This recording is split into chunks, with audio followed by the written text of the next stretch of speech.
I met you at Gateway, but I remember at Friday mornings. Oh wait, I'm sorry, I'm saying this wrong. Like I met you at Gateway, Taj. This is where I met Taj. I'm spacing out. I'm looking at it going, what did I say? No. And so Taj was, and there's no secrets here, right? Taj was in recovery at Gateway, and I would go there every week, and I would see her. What a great face! I would get to see her and smile and give her a hug and everything. And I just saw her starting to grow in her understanding of who God was, and just her openness to what God was doing in her life.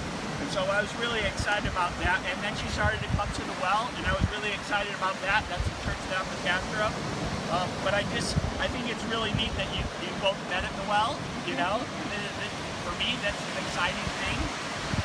But all three of us met together this past week, and we just talked about, you know, why are we doing this, right? Why are we getting married here? Is this just like a whim? What is this, right? And but there is this genuine desire to put God first and to be committed together for the rest of their lives, okay? For the rest of their lives. And that's I say, I don't know, I wouldn't be doing it if there was a plan B, you know? And so both of them shared that with me. And then here's Brian's version of their meeting. Not my words, Brian. I met Taj at the well. She strolled right up to me and introduced herself and shook my hand. I remember thinking, who is this beautiful girl? Her smile just about took my breath away. I had seen her before, but it was like she was glowing that day. Hopefully, it looks like she's glowing today too. But we have something special, he said, and we get along really good, and the way she makes me feel, but out of all of her attributes, the most, I like her honesty. And her objective, and she's very objective when she looks at things. And I'm confident that God brought us together. These are Brian's words, okay? And so Taj said, I first met Brian at the well. They both know where they met. That's good. And I heard him bringing different meetings at Gateway. So Brian was leading some different meetings at Gateway for Alcoholics Anonymous and such. But one day I walked over and introduced myself. I really watched him for a while before I spoke to him. I was and I still am attracted to him, being a faithful follower of Jesus, as well as the way that he worked his program. And that was part of the thing that was attractive to me, not to mention those baby blue eyes, bald head, and tattoos. So, not necessarily on my list of things for attractiveness, but on hers, for sure. And so, Brian is an inspiration to me. He inspires me to be a better person. I was crazy about him early on. Loving him came easily, like the air I breathe. They both have trouble breathing. And so when they see each other, they just have this trouble, but they're breathing now. Keep going, keep doing that, okay? And I can't wait till Saturday when I get to marry my best friend and start her forever. So these are their words, right? Proverbs 69 says, the heart of a man plans his way, but the Lord determines his steps. The Lord establishes his steps. And today we show that we believe that God has brought you two together. Brian and Taj, God is a sovereign God. That means he's like in control of everything, right? And he's a good God too. And so whatever's happened in the past is in the past, but right now we're believing that God has taken all of our mess ups and our mistakes and actually is creating something really beautiful out of our lives. And so we're believing that he's doing that together, and your journey has linked up together, and today you're going to become one person. And like I said, when I sat down and talked to you, you said this is God's plan for our life, is to get married. And so we're going to trust God. And, you know, I just let you know that God loves you and he wants this marriage to work more than you could ever want that, right? And so I'm just putting that before you. And there's 3 charges, and I'll just put these out there. I like to kind of charge people and share with them my thoughts on things and where I feel it is. And I said this, is that, you know, there is no backup plan. Marriage is a long-term commitment, okay? God's love for you is not based on your performance. And I talked to you about this, about we can't really rate the other person on how well they're performing in the marriage. For God's love, for us, we didn't have to earn it. Jesus simply provided it. God so loved the world that he sent Jesus that we could believe in him and trust in him, and we wouldn't have to be a certain person for him to love us, because we could never earn his love. And reality is, if we're basing this marriage or our love for each other based on our performance, we're going to mess up. We're going to fail. But there's this thing called grace that God has for us. It's that unconditional love, that even though we're messed up and we make wrong choices, his love for us doesn't waver. And you're going to need to be receiving that grace so that you can give it to each other. You're going to have to believe that God accepts you and loves you for who you are right now because of Jesus, so that you can actually offer grace to the other person, because their performance is not always going to be there. And I just wanted to remind you today, there are going to be times that you're going to have to make sacrifices.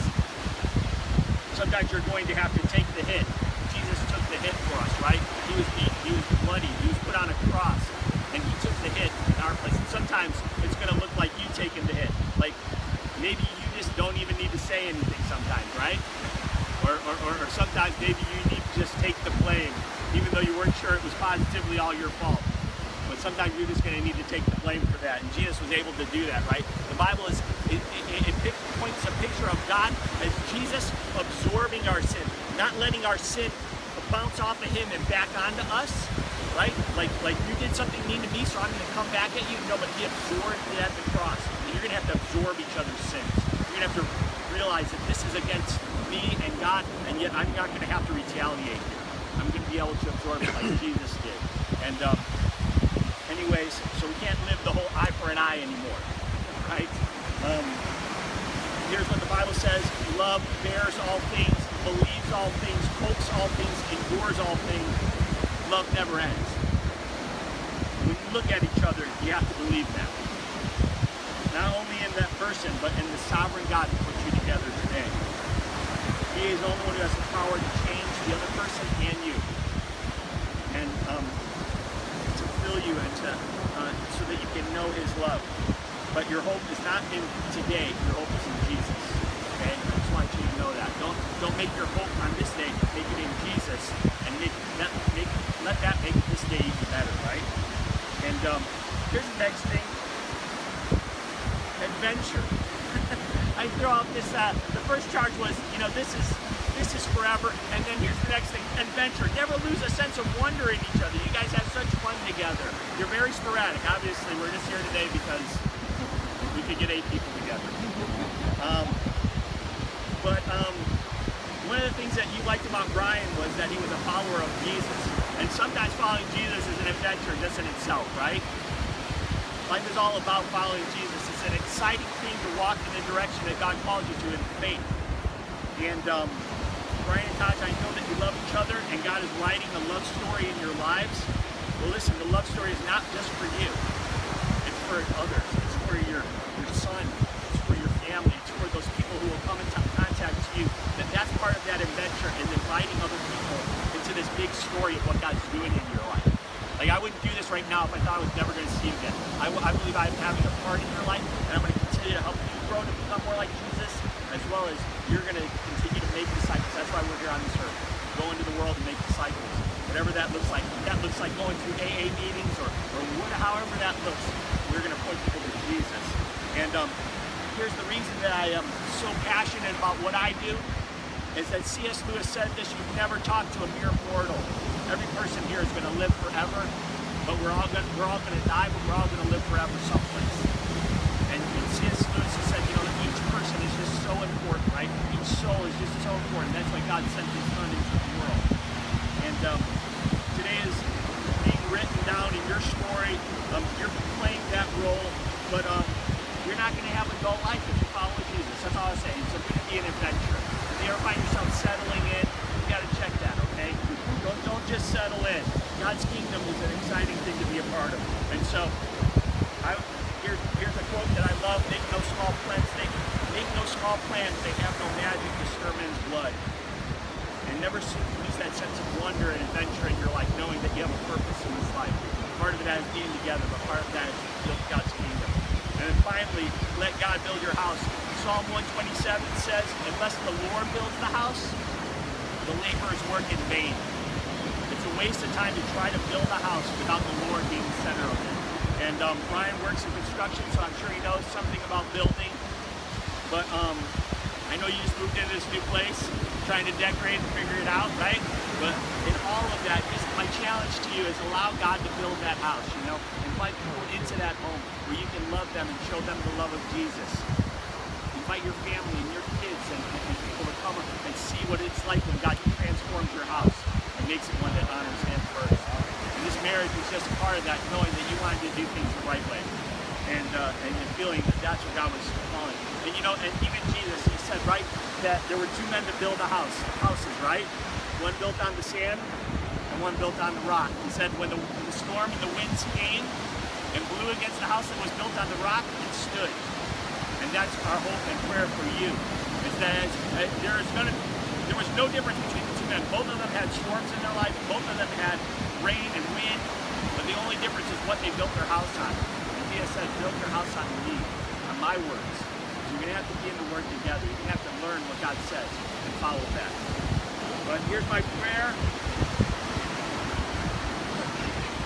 Lord, I just thank you for Brian and Taj and bringing them together. I thank you for this special day. God, I pray that they would keep that sense of adventure, that this would be a forever journey together, and that they would build their house on you, Jesus, the only rock that's going to sustain their lives. Grace, that they would be fulfilling their relationship.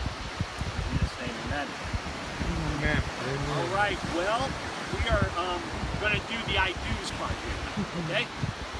And so I'm going to just say a little paragraph here, and then you're going to repeat after me, okay? Or I'll tell you what I'm talking about. To Brian, first I would just say you have made a decision to become this woman's husband. This is a great responsibility. It's not a conditional agreement. It means you will take care of her and provide for her. In the good times and in the tough times. You are agreeing to love and serve her when she's struggling and when she's succeeding. You are saying that you will be faithful to her in every aspect of that word, and that you will be the spiritual leader of your home, keeping your home the center as Jesus. And if you're willing to do that, say I do. Okay, and Taj, for you, you have made the decision to become this man's wife. This is also a great responsibility. Again, this is not conditional agreement. You're agreeing to stand with this man in good times and tough times. You're agreeing, you're saying that you will love and support him when he's succeeding, when he's struggling, and that you'll be faithful to him in every aspect of the word, and that you'll build a home that he'll always be proud of, because you're keeping Jesus at the center of it. Like, you're willing to agree to all those things I just said, say I do. Okay, well here we go. Now we're going to exchange the vows. They didn't really give me anything to go on, so I just made these up. I'm kidding. All right, Brian, repeat after me. Taj, I love you. Today I give myself to you in marriage. I invite you into my story. It's a story of risk, adventure, and faith, and the God that brought us together. I promise to be there for you when you are sick and when you are healthy, when you're struggling and you can't help yourself. I'll be there for you. I promise to love you in good times and bad times, when life seems easy and when it seems hard. I promise to always pursue you and to believe I'm better with you than without you. These things I give to you today and every day for the rest of my life. All right, Taj? Brian, I love you. Today I give myself to you in marriage. I invite you into a story. It's a story of risk, adventure, and faith, and the God who brought us together. I promise to encourage you and inspire you, to laugh with you and have fun with you. I promise to be there for you when you're sick and when you're healthy.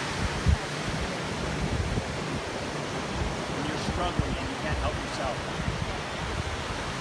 I will be there for you. I promise to love you in good times and in bad. When life seems easy and when life seems hard. I always love you and to believe that I'm better with you than without you.